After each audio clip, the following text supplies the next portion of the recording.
Hey everybody! Today on our Plum Crazy Adventure video, we decided we wanted to break out the Kilimanjaro Safari experience, make a bonus video for all of you. It is such an amazing adventure when you go out to Animal Kingdom and you get to ride the Kilimanjaro Safaris. I personally recommend doing it multiple times a day. We did hours in the evening, as you're going to see in the video. So amazing. Closest thing that a lot of us are ever going to get to being able to do an African safari. So I hope that you all enjoy. Off to the right, see a couple of okapi's. At first glance, you might think that they're related to a zebra, but they're actually the only known relative of a giraffe. Hey, look at the head. It's very similar in shape to a giraffe's head. These tongues. In fact, their tongues are so long, they can lick their own ears. Up ahead on the right, see a couple of black and white birds. These are Cytobuild Storks. They get their name because of the yellow saddle-shaped marking on their bill. Pretty cool way to tell the difference between a male and female is by looking at their eyes. If it's got brown eyes, it's a boy. If it's got yellow eyes, it's a girl. Hold here. Yeah, watering holes are usually pretty good gathering spots. Sometimes if we're lucky, we might get to see something rare, like maybe, oh, and definitely a black rhino. There's one across the way. That's awesome. That's a pretty rare sight. At one point, there were hundreds of thousands of black rhinos in the world, but they've been poached so heavily for that horn in their head, there's less than 5,000 of them left worldwide. Alright, we get those cameras ready. We'll make a quick stop. Got a great look at the rhino. Now, the black rhinos there are identified by that pointed upper lip. It's called a prehensile lip. These are like little fingers of grasp leaves off of trees. So they live out in forested areas like this as browsers. That's a big animal too, that rhino right there, 3,000 pounds. You can also charge up to 35 miles per hour. Wow. It's pretty quick for an animal that size. Up on the hill to the right, also to the left, I could see ghosts of the forest. These orange animals around us are bongos. They get the nickname the ghosts of the forest because they're rarely ever seen. And both the males and the females have those big, heavy horns, and their horns tend to lean back. It actually helps them run swiftly through all this thick brush. Some more bongo up ahead on the right. Also hanging out with the bongos up ahead to the right. You see a lighter brown antelope back there. It's a greater kudu.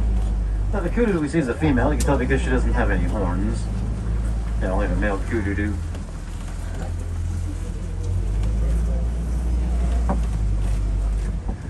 Alright, let's go and make our way down to the Safi River. Now, the river's a really good spot to see Nile Hippos. We usually have pretty good luck seeing them in the water, and there's a whole bloat of hippos. Yeah, a group of them is known as a bloat. Now, if you ever see them move through the water, what they did, they kind of sink to the bottom of the river and they start tiptoeing around. That's why the name hippopotamus translates to horse. However, they're not related to horses, but they are related to whales. Hanging out with them, you can see a pod of pinkback pelicans.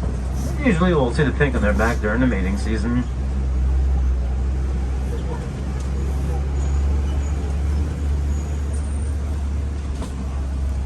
Alright, let's go a little further up the river.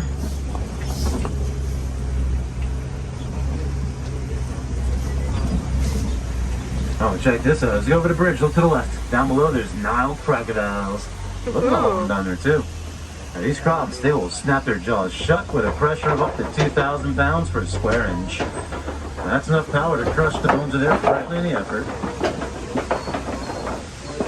They're huge. They may not look as high up, but they're about 16 feet long. If you think about it, that's nearly as long as a giraffe is tall.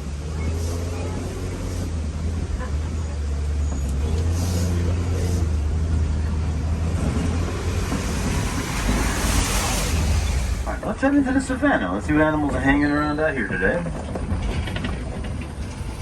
Not bad. I do see a herd of white-bearded wildebeest. Now, do you know it's a nickname for wildebeest? No, it's actually new. Yeah, it's spelled GNU. They get the name from the grunting sound that they make, which really isn't surprising.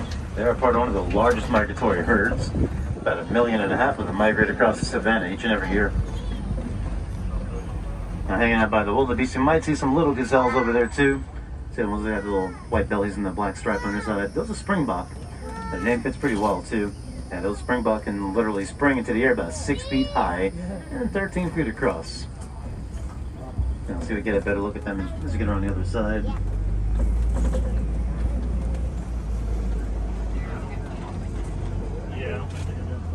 Way off to the left back there, you see some brown antelope with long curved horns. Those are the sable antelope.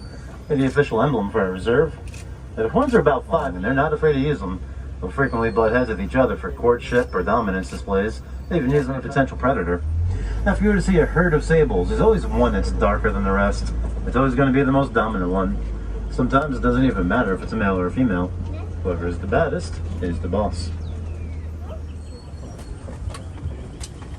You gotta take it easy around the wildebeest. They tend to spook pretty easily, and they have a herd mentality, so one starts running around and the rest of them will start running around, causing a stampede. They're babies, but that's as big as they get. They're about 100 pounds, so they're bigger than they seem. Now, when the Springbok get excited, they kind of do this thing where they arch their back and they start bouncing up and down repeatedly. When they do that, it's called prunking.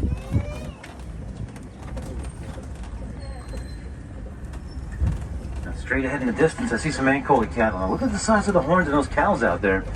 They look way on top of the hill. Looks like a couple of goal posts. But those horns are about 6 feet long, and right where they meet the head, they can be as big as 20 inches around. And the Ankoli, they actually have a few different nicknames, but the most common one is Watusi cattle. They got the name from the tribe that first domesticated them. Another nickname they have is King's cattle. That's because to the Watusi tribe, the more Ankoli cattle you own, the wealthier you are. In fact, those cows, they're so revered within the tribe. Sometimes tribes people name their own children after their favorite cow. Alright, we get those cameras ready. I see a giraffe up ahead. Actually, I see a whole tower of giraffe up ahead.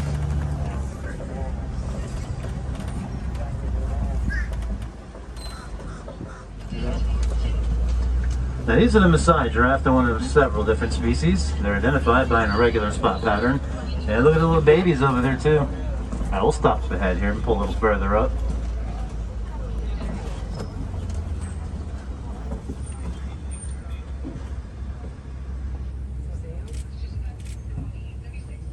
You know how tall a baby is at birth? And don't say very, that's cheating. 7 feet? Yeah, about 6 feet. Yeah, tall enough to look most of us right in the eye. Now within their first year they will height. Now believe it or not, they do have the same amount of vertebrae in their necks as we do, 7, but theirs are just a lot bigger. Well, compared to us, everything's a lot bigger on a giraffe, even their hearts. Let's get this in a full-grown male. His heart weighs about 25 pounds and it's 2 feet long. Well, they have the highest blood pressure of any mammal. Alright, but let's head on down to elephant country. See if we can maybe find some elephants.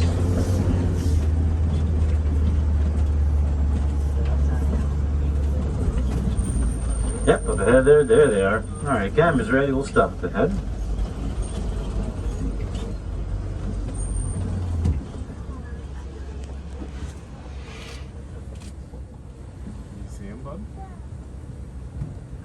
You see the I elephants? see them flapping their ears a little bit. Do you know why they do that? They're hot. Cool themselves down, right? If you look at the ears, you see a lot of blood vessels. So when they fan their ears out like that, it exposes those blood vessels to the air. And by doing so, it could actually lower the body temperature by as much as 15 degrees. Oh, there's the youngest member of the herd right there, too. You can't even call her a baby anymore. She just turned 4 a few months ago.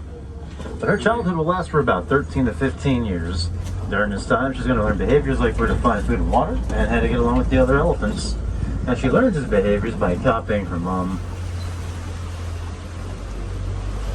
Alright, so coming up ahead, I do see a flock of greater flamingos. Now, these are the palest of their species.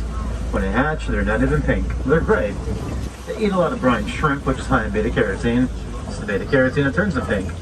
And here's a much better look at those Ankoli cattle I was talking about before. Alright. Now, those big giant horns are like radiators, too. Blood flows up into those horns, cools off, and the blood returns back into their bodies to cool them down. Alright, let's go and head on over the white rhino territory. White rhinos, they used to be one of our greatest success stories. But even today, their horns are highly valued on the black market.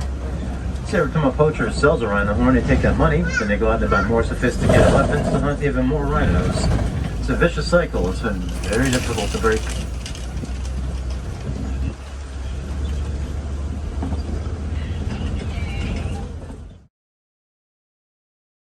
Go a little further up here, we'll stop in a moment.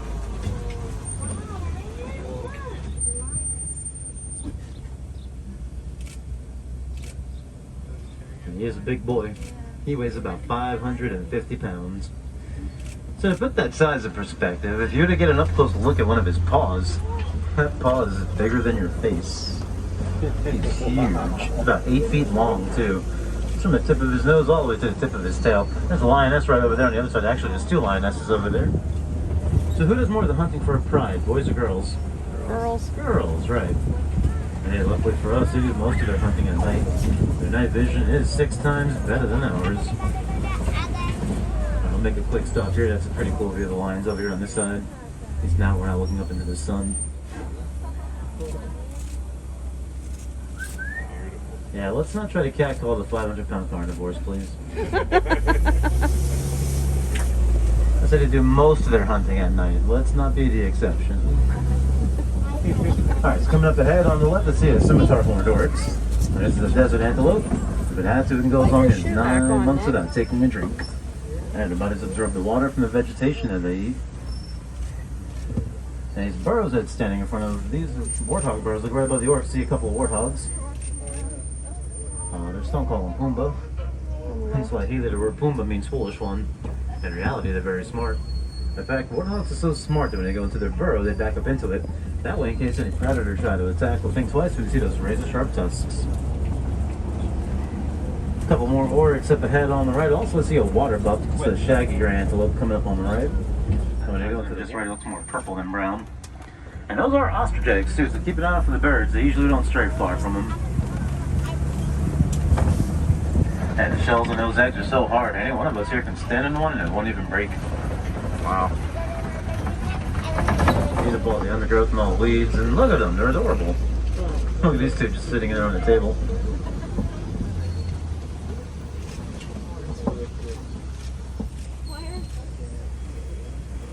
Now we start getting real playful. We'll start jumping up and down on top of each other, maybe even butting each other in the head. When they do that, it's actually a way for them to establish their dominance.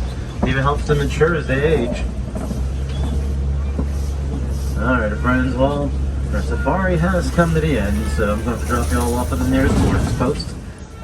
Thank you everybody for taking an adventure with us along Kilimanjaro Safaris. I hope that you enjoyed it as much as we did. Obviously there were a few things that we didn't get to show because either animals weren't there or the video just didn't come out very well. I know that there was a few times where I had some sun glare on mine and I didn't realize as I was taking footage, so I do apologize for that. But if you guys want to go on an adventure like this, experience Animal Kingdom, please give us a call, send me a text, shoot me a message on any of our social media channels. I'd be happy to get that started for you for a free quote. Also, if you like this video, please give it a thumbs up and then also subscribe to our channel and hit that bell notification button so you know when we upload new videos, because this one's a bonus this week and I hope that you enjoyed it. So as always, since I don't have my sidekick with me, are you ready for your next Plum Crazy adventure? Because I'm ready to get you there. Have a great day, everyone.